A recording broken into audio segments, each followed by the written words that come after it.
Queremos agradecer al Ayuntamiento de Guecho su invitación a estas jornadas y la oportunidad de darnos a conocer el proceso participativo de creación de Vidachenea, la Casa de todas las Mujeres de Portugalete.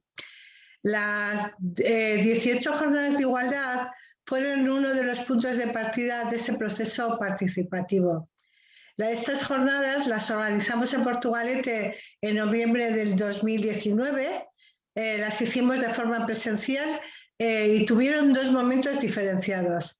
En la primera sesión fue abierta al público en general y en ella pudimos escuchar a especialistas en género y a la vez abrimos un primer debate sobre las redes y alianzas entre mujeres y los espacios para la transformación social desde un enfoque feminista. En la segunda sesión invitamos a colectivos que trabajan por la igualdad y mujeres de Portugalete.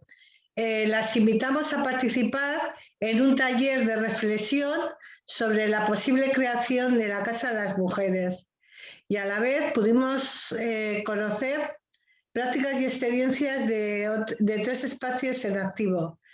Como ya ha dicho Anabel, ella participó en esta segunda sesión y nos presentó el espacio de María Enea, de Basauri. Luego también participaron Mujeres del Mundo y Emakumeen Etxea de Ermua. Pasados estos meses, unos cuantos meses que pasamos en pandemia y no sabíamos bien, teníamos miedo, como ha dicho Arantxa, de cómo seguir, pues el Ayuntamiento pusimos en marcha el proceso participativo para diseñar la futura Casa de las Mujeres, tomando como punto de partida la reflexión que realizamos en las jornadas de igualdad, que como os he comentado, hicimos en el mes de noviembre del 2019. Así, el 30 de junio del 2020 realizamos una primera sesión a la que invitamos a las mujeres que habían participado en el taller de las jornadas de igualdad. Y en esta sesión pusimos en común el itinerario previsto para el proceso participativo de las mujeres, de la Casa de las Mujeres, perdón, el calendario de sesiones y la forma de llevarlas a cabo con todas las garantías sanitarias.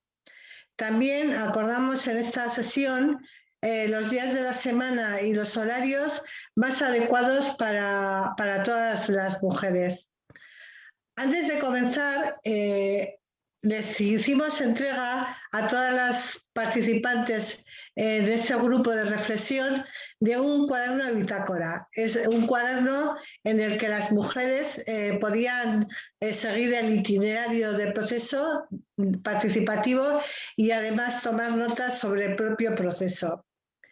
Antes de esta primera sesión también pues hicimos un taller de capacitación para el manejo Zoom pues de aquellas mujeres que veíamos que tenían algún tipo de dificultad para el manejo de esta herramienta, y también pusimos a su disposición un teléfono en el que ellas pudiesen consultar las dudas e incidencias que podían surgir.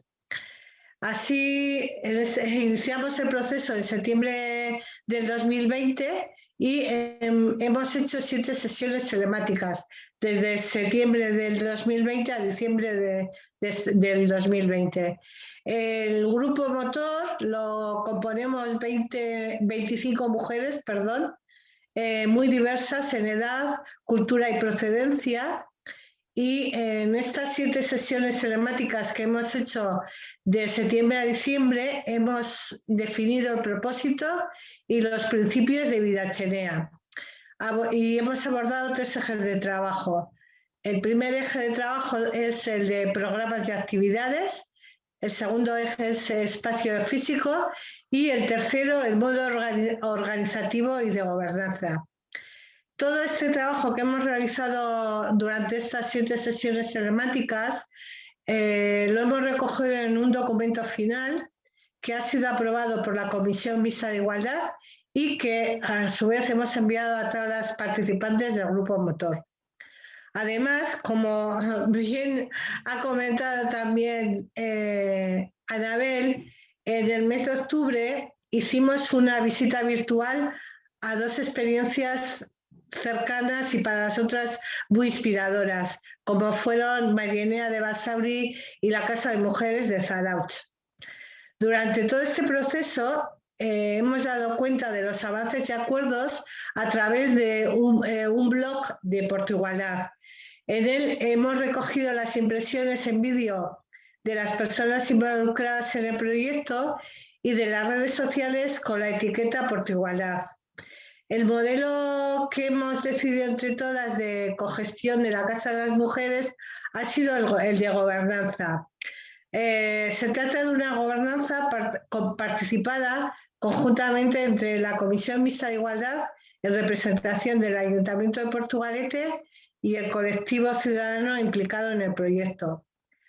Durante los próximos meses del 2021 vamos a seguir trabajando con una dinámica similar a la del anterior proceso participativo. Seguiremos en un grupo motor grande, pero a la vez hemos creado 5 grupos de trabajo más pequeños.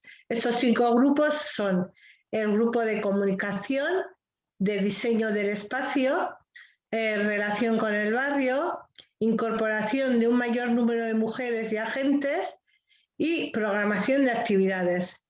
Toda la información, el relato y entrevistas realizadas durante el proceso están publicadas en la página web de Portuigualdad y en el canal de YouTube. Y sin más, bueno, pues voy a pasar la palabra a nuestra compañera Noemí, que nos va a seguir explicando desde su experiencia como participante en este grupo motor. Muchas gracias. Eskerrak zuri, Yolanda. Bueno, arratsaldeon denoi. Ni Noemi Pastor naz eta Portugaleteko bidatzenea sortzeko talde eragileko kidea. Herritarra eta feminista naizen aldetik nago talde eragile horretan, baina kasualitatez, txiripaz, pues nik ere Portugaleteko udaletxean lan egiten dut. Euskara teknikari, itzultzaile eta interprete lanak egiten ditut udaletxean, eta horrezegatik bidali nahi diot agur bero bat kariño handiz saio hau interpretatzen ari den langileari, musu bat, Garazi. Ni normalean banago zure aldean, bestaldean, orain nago bestaldean, pantailan bestaldean edo.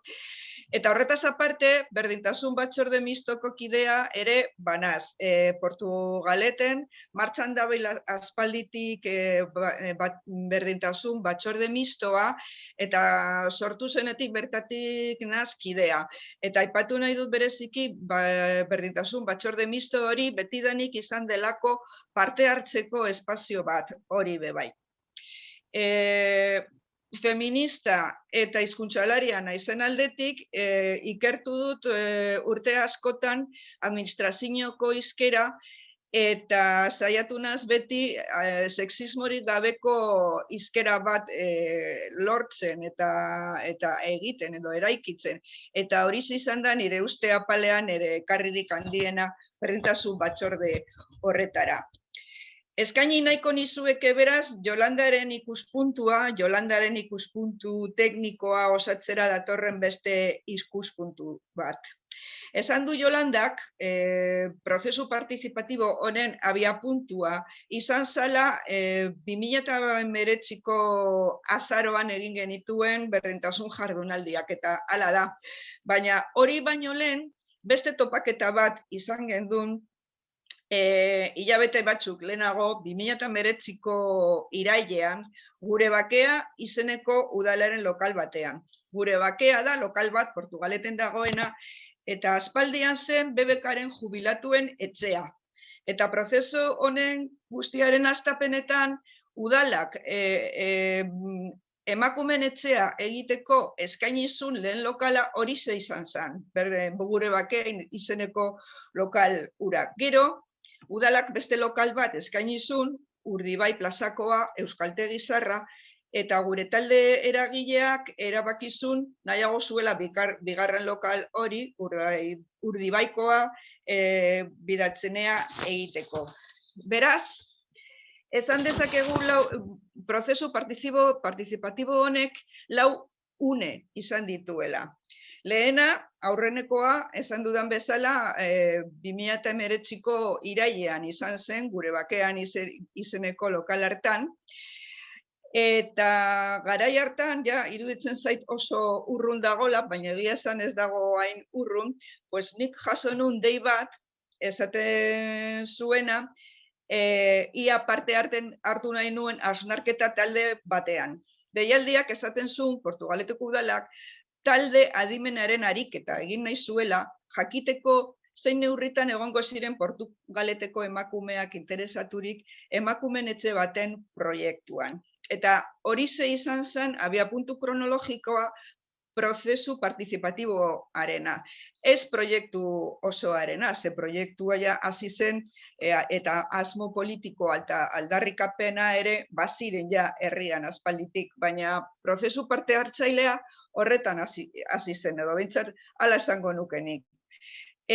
Bigarren urrats bat egin zen, Jolandak aipatu dituen berdintasun jardunaldi haietan. Hoiek egin genituen Santa Clara kulturtegian, herriko kulturtegian, eta hasierako bi urrats horiek eremu fisiko batean egin genituen. Izan ziren gertakizun aurrez aurrekoak, presentzialak. Eta urrengo bi urratsak ordea egin behar izan genituen ingurune digitalean. Ez ala nahi izan genuelako, baizik eta egoerak behartuta, baina hala ere, horrek ere eman dio berezitasuna prozesuari. Lehenengo bi fase presentzial hoien ostean, etorri zen potoloena, prozesu partizipatiboaren zatirik trinkoena, eta hori joan zen 2020ko irailetik abendura, eta hori burutu gendun esan bezala ingurune digitalean. Zoom bidez, aldamenean elemento fisiko bat genuela. Lehen Jolandak aipatu duen kuaderno de bitakora hori, hemen daukat, ikus dezakezue, Zoom bidez egiten genituela saioak eta barrak, baina, elementu analogiko bat boligrafo idatzi ahal izateko genuela eskuan. Eta hori bukatu gendun 2020ko abenduan, eta orain etorri da momentuz azken urratsa dena, laugarrena, eta hori be ingurune digitalean ari gara egiten, eta horretan gaude murgilduta orain. Nabarmentzekoa da, beraz, bitxia eta berezia delako, prozesu partizipatibo oso bat ingurune digitalean egin dugula. Esan dezakegu beraz, nor bere etxean egonda, denon etxea eraiki dugula. Eta galdera da, ingurune digitalean egin beharrak zein neurritan egin duen parte hartzearen alde ala kontra. Hau da, ingurune digitalak erraztu egin du parte hartzea, zaildu egin du, aurrez aurre egin izan bagenu parte hartzea ahulagoa izango zen, oparoagoa, nik hor bota ditut galdera horiek, erantzunik ez dut esango momentuz, baina erantzunak jakingarriak dira nire ustez, eta kontuan hartzekoak emakumeon bizimodu publikoan parte hartzeaz aritzen garenean, eta debaterako parada ematen dute dudarik gabe galdera horiek. Dena delarik, ingurune digitalak beste ondorio bat ekarri zuen. Eta ondorio hori da nolabaiteko trinkotasuna edo bizkortasuna eman ziola prozesuari. Esan bezala lan potoloena eta erabaki gehienak eta importanteenak oso denbora tarte laburrean hartu genituela. Esan bezala 2020ko irailetik abendura. 3-4 hilabete eskasetan hartu genituen oso erabaki importanteak oso prozesu trinkoa eta bizkorra izan da, eta hori be izan daiteke digitaltasunaren aldeko beste puntu bat. Hala ere, berdin delarik ingurune digitalean zein fisikoan, beste kontu bat nabarmendu nahiko nuke. Beti lan egin dugula eremu publiko batean. Aitortuko dizuet, ni hizkuntzalaria naizelako edo auskalo zergatik nahiko obsesionatuta ibili naizela beti berbekin, eta hasiera batean ez zitzaidala batere gustatzen etxea berba gure eremu publiko hau egiteko. Iruditzen zait, bi kontzeptu horiek, emakumeak eta etxeak, lotuegi egon direla beti, eta gehiegi lotzen zituela adierazpen horrek emakumeak eremu pribatura. Horrezagatik azpimarratu nahi dut gure etxe hau eremu publikoa da eta ez pribatua. Azpimarratu nahi dut eremu publiko batera elkartu garela, denbora honetan guztian, beste eremu publiko bat bidatzenea, diseinatu eta eraikitzeko. Eta bueltatuta gure bakearen garaiko dokumentu batera, topatu ditut oso gauza politak eta horrek pentsarazten dit hasieratik batetik geneuzkala kontu batzuk oso garbi. Berriro dinot, bidatzenea eremu publikoa da eta izango da, ez pribatua. Izango da eremu bat indarrak batzeko, sinergiak lortzeko, baten indarra bestearen indarrari gehitzeko, eta hori guztia eremu publiko batean egiteak badu bere ondorioa, badu bere esangura, oihartzuna eta simbologia ere badu. Ez baita izango bidatzenea toki fisiko soil bat, gure bakearen garaiko dokumentoak esaten zuen bezala, ez dala izango toki fisiko soil bat, simbolismo handiko tokia baizik. Bidatzenean lantzen duguna ez da geldituko lau pareta hoien artean eta zapai baten azpian. Ez, gure ahotsa, emakumeon ahotsa, plazara ere aterako da hala nahi dugulako. Eremu publiko horretan ahotsa izan nahi dugulako. Gure ahotsa, ahots publikoa, plazakoa izango da eta eragingarria politika publikoetan. Eta ez dut esango eragina izan nahi dugunik emakumeokin zerikusia duten politika publikoetan. Ez, eragina izan nahi dugu politika publiko guztietan. Politika publiko guztiek daukatela zerikusia emakumeokin. Gutxienez biztanleriaren erdia garela, ez gara gutxiengoa, ez gara bazterrekoak, erdian gaude. Bizitzaren erdian, eta horretara begira jarri nahi ditugu politika publikoak.